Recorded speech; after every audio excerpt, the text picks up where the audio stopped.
Bien-aimés dans le Seigneur, bonsoir et bienvenue à notre rendez-vous hebdomadaire de l'information chrétienne Christus Vivit Hebdo. Les titres, c'est dans la suite. La Sainte Vierge Marie a l'honneur à la paroisse Saint-Justin de Tchan le mercredi dernier 25 mai 2022 lors d'une procession organisée de l'entrée du campus universitaire de Tchan à la chapelle Saint-Étienne de la dite paroisse. Étudiants, parents, enfants, consacrés et laïcs ont honoré la Vierge Marie dans ce mois qui lui est spécialement dédié. Nous en saurons davantage dans ce journal. Après avoir vaincu les ténèbres et ressuscité des morts, le Seigneur Jésus est retourné au ciel où il est assis à la droite de son Père.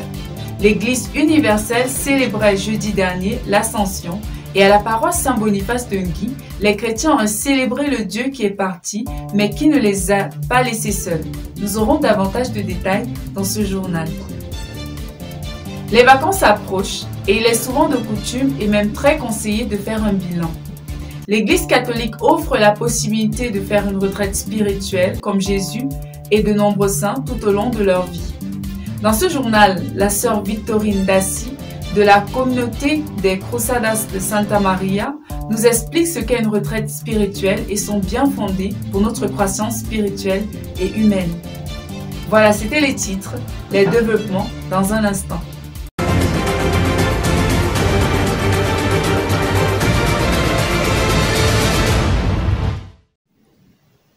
Frères et sœurs en Christ, rebonsoir.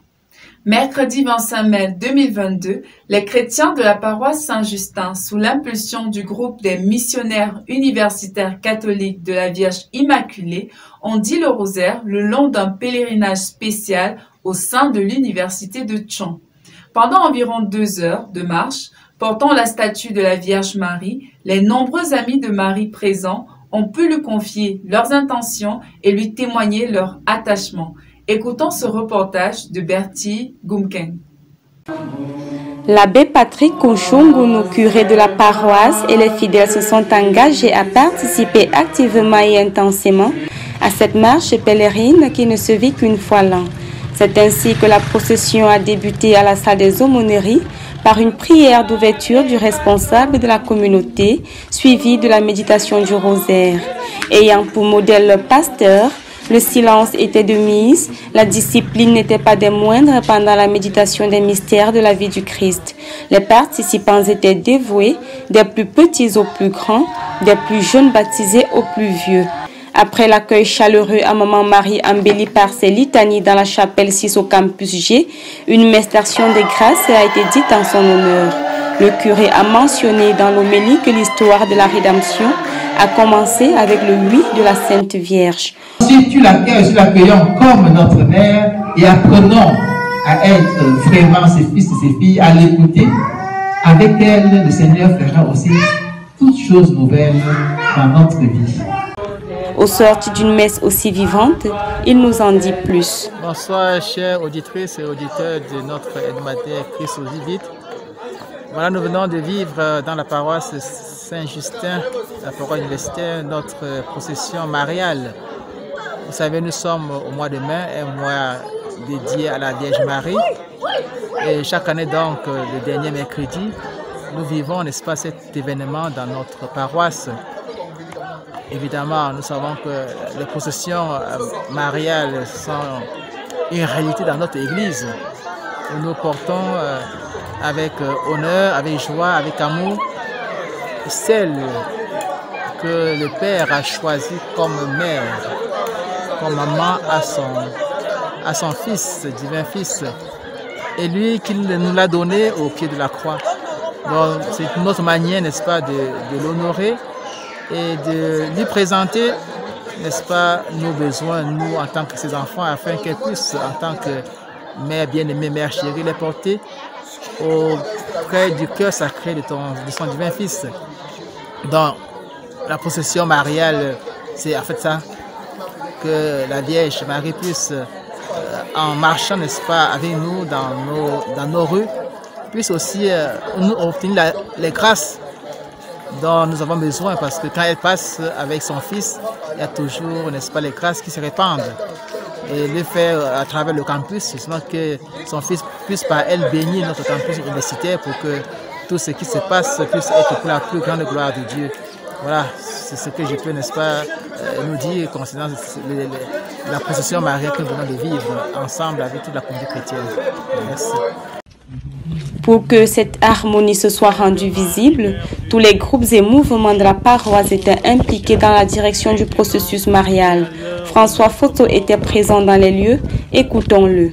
Merci. Je crois qu'avec la procession mariale, nous mettons Maman Marie au cœur de notre vie spirituelle parce qu'elle est celle qui porte nos supplications, elle est celle qui nous écoute et qui peut le mieux expliquer nos situations, nos prières, nos volontés, nos désirs à son Fils. Et en vivant ce moment, non seulement nous avons présenté les intentions, mais nous ouvrons notre cœur pour pouvoir l'écouter comme à Canaan. Parce qu'à Canaan, elle a demandé aux hommes qui étaient à côté de son Fils, faites tout ce qu'il vous dira. Et donc, faisant ces processions, je demande la grâce d'être attentif au conseil de la Sainte Mère de Dieu et surtout d'être attentif à tout ce que son Fils me demandera de faire. Et en vivant ainsi, je crois que la grâce de Dieu pourra, dans sa miséricorde, nous permettre de cheminer jusqu'à la vie éternelle. La procession est une expression du pèlerinage de la vie qui est faite en compagnie de Dieu.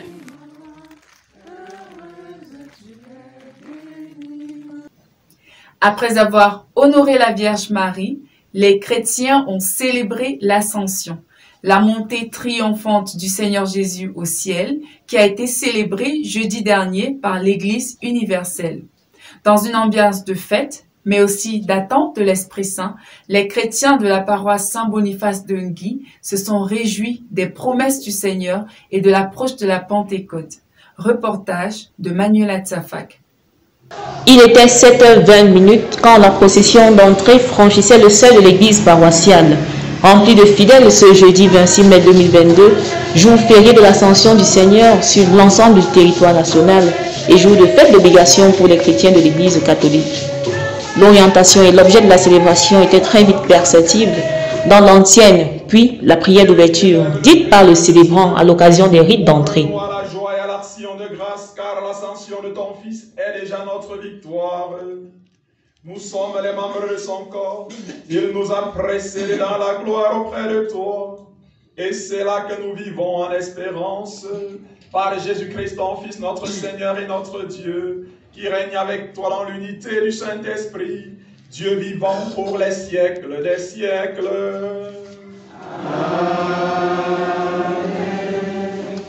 Les apôtres, les yeux levés vers le ciel, regardant le Christ s'élever sous leurs yeux. Dans l'homélie qu'il a prononcée, l'abbé Hamel, curé des Séans, après avoir évoqué l'ascension comme un point de la célébration du grand mystère pascal, a souligné que le retour du Christ à son Père constitue non pas un abandon de ses disciples, mais le choix pour lui de se manifester autrement dans le monde, d'où l'exhortation faite aux fidèles de le rechercher et de croire en sa présence constante dans le monde, et particulièrement dans les moments difficiles. Ainsi, les fidèles ont-ils martelé après lui l'implication du mystère célébré. Le Christ est venu sur la terre sans jamais quitter le ciel et il est retourné au ciel sans jamais quitter la terre. Quelques chrétiens ont voulu partager leurs impressions sur le vécu de cette célébration. Oui, moi c'est la sœur Karen. C'est la paroisse Saint-Boniface. Et en ce jour, le curé nous a parlé de l'ascension, de la montée du Christ. Et c'est une fête solennelle. Nous avons, en fait, moi j'ai retenu qu'il faut rester dans la solennité de la fête, penser à la venue du Christ. Et rester toujours dans l'amour, parce qu'il a aussi dit dans sa parole, on vous reconnaîtra à travers l'amour, vous aurez les uns pour les autres. Yes, we are celebrating the ascension of Christ this morning, and we remember that when Christ ascended, he reminded us that he's coming back to judge the living and the dead. So how prepared are we waiting for the coming of Jesus Christ? Remember, it's not when you are about to die that you start preparing. It is the moment for you to change your life and live a life that pleases Jesus forever in Jesus' name. Stay blessed, we are together. Oui, bonsoir et bonne fête de l'Ascension. Je suis Joseph Kamga de la paroisse d'Engui, président du conseil pastoral paroissial. Nous célébrons aujourd'hui l'Ascension, la montée du Christ au ciel. Et le message que nous avons reçu, que moi j'ai perçu aujourd'hui, c'est que le Christ est descendu du ciel pour nous retrouver et il est reparti, mais en étant toujours avec nous. Donc le Christ nous a donné de comprendre qu'il est permanemment avec nous sur la terre et que nous devons compter sur lui. Oui, bonjour mon frère en Christ. Je suis responsable du poste de mission de Toutsa dans la paroisse de Saint-Boniface. La messe, elle a été riche. La bénédiction des candidats, l'invocation de l'Esprit Saint. On se sent vraiment rempli de l'Esprit Saint et vraiment nourri de la parole. Et nous sommes tellement fiers de la façon dont nos fidèles ont accueilli l'information. Nous sommes un jeudi, mais c'était assez intéressant de voir la communauté chrétienne d'Engui se joindre à nous pour assister à cette belle messe. C'est donc avec joie et sérénité que les fidèles d'Engui attendent dans quelques jours la manifestation de l'Esprit Saint, l'Esprit de Dieu par lequel le Christ continue son action dans le monde et dans l'Église. Et que Dieu Tout-Puissant vous bénisse, le Père, le Fils et le Saint-Esprit. Allez dans la paix du Christ.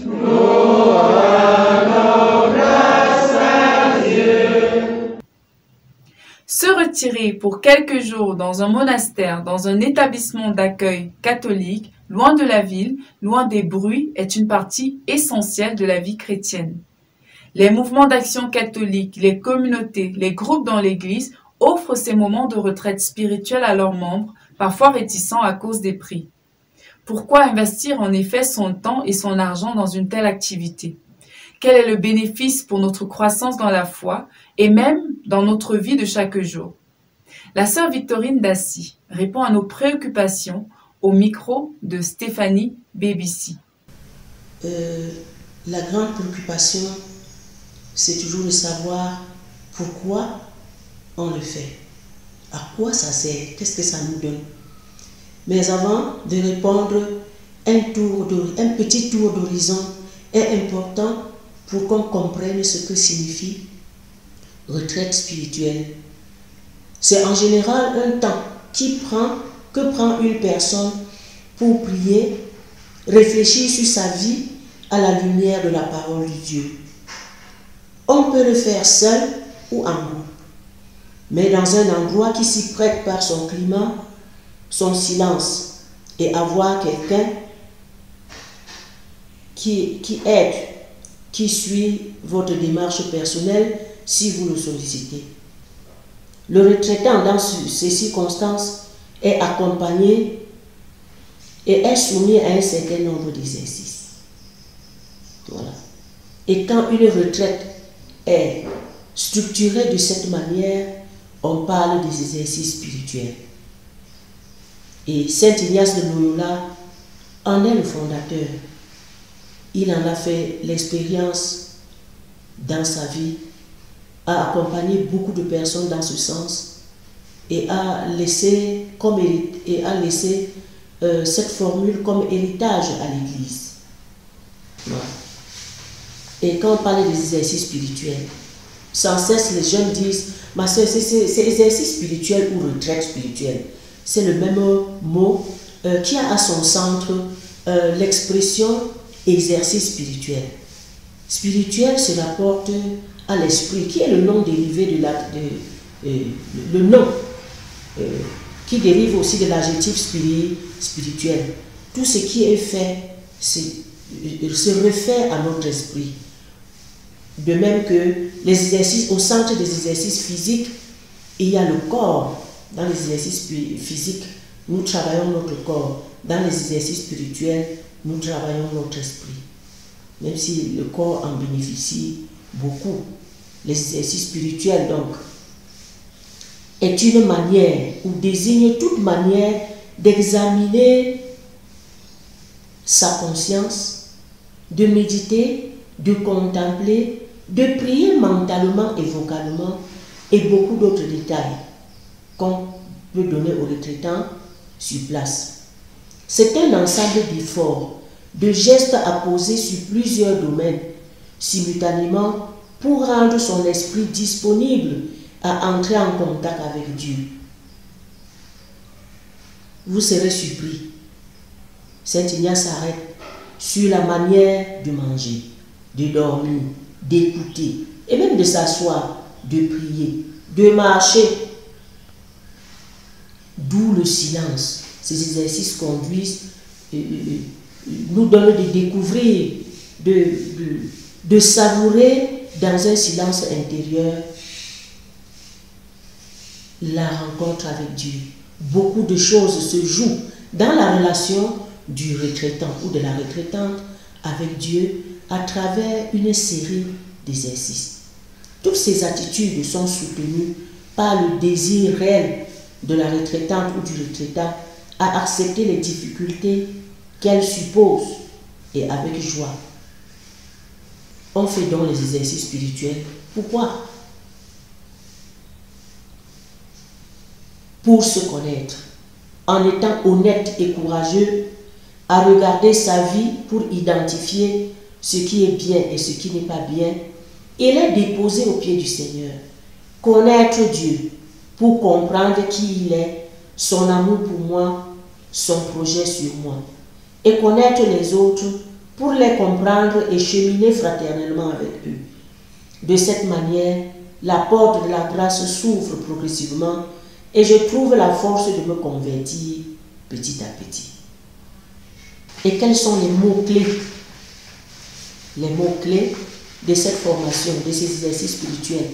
Le silence, la parole de Dieu, la prière personnelle, la rencontre avec Dieu, la connaissance de Dieu, la connaissance de soi, la conversion personnelle.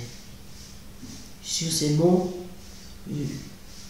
les Coussara de Santa Maria vous remercient et renouvellent leur disponibilité à l'endroit de qui aimerait entrer dans ce genre d'école pour connaître le Seigneur, l'aimer, le louer et le servir.